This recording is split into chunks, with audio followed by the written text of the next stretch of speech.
What we're going to demonstrate is a conventional forcible entry technique performed on a 2-inch pivoting deadbolt. Typically when we come up to this door, our initial progression would be identifying this as a mortise lock. We want to come up and you can grab with the vice grips and spin out the cylinder. They're basically threaded into the lock body itself with 2 brass set screws on either side. So conventional wisdom in our fire department would tell us that that's our typical plan A. If in the event that they've Loctited it in, or we can't get a good grip, or we strip the threads, our next progression would be to remove the lock cylinder.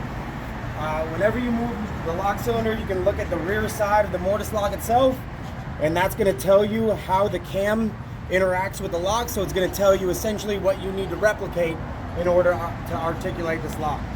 The problem with this technique is it requires extraneous tools that we typically don't carry on every fire. So we'd have to identify this door and bring some kind of lock pulling tool in order to effectively apply this technique. What we're looking into now is the efficacy of a traditional conventional force on this pivoting deadbolt. Big key notes with this evolution is that our pivoting deadbolt aluminum door is set into an aluminum style framed windows, which allows us to capture a lot more gap than this would if it was, say, masonry, right, or steel channel stud or something of that nature. So come up, take what little gap I do have and capture that. This is going to allow me to A, identify that it is in fact a pivoting deadbolt as opposed to a drop hook or a slam latch, something of that nature. So I can see, okay, we do in fact have a pivoting deadbolt.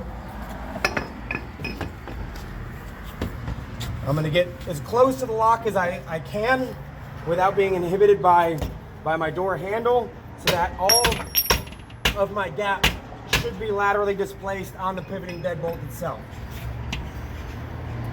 So come in here. Instead of an impact load, I want to deliver a slow, consistent load of force so that I'm taking all the energy into my frame and less into the window itself. So I'm going to keep applying force down until I can see my welded marks indicating it's near the end of the lock. Once I feel like I have enough towards the end of that lock, then I can start to pry outward and downward alike. All right, once I'm here, forcing the door, open it up, control my door, and we have access.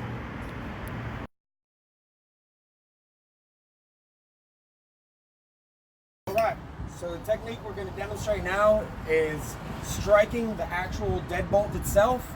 Right, our options with this would be a situation where we tried to pull the lock face and we sheared it off.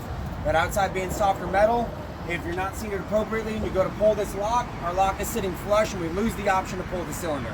While we're waiting on saws, or if your company doesn't have saws, there are still techniques that you can employ to defeat this. And so now we'll show you after, but the Achilles heel is the pin that this actually rests on and articulates the lock itself. So what we're going to do is come up and get our gap. Now we've identified we have a pivoting deadbolt itself. So one of us, we're going to take here and I'm going to set on an angle, right, so that my strike is being delivered primarily to that deadbolt. Okay? My axe firefighter is going to take a strike, right, just to set us into the metal. Now that we have a little bite in the metal, we're not going to kick out as easy. So now we can give it one hard swing. Whoa. So here's our pivoting deadbolt, and what we did is we sheared the set screw that articulates this up and down. With that defeated, this lock is now down, but it gives us full door control and access in and out.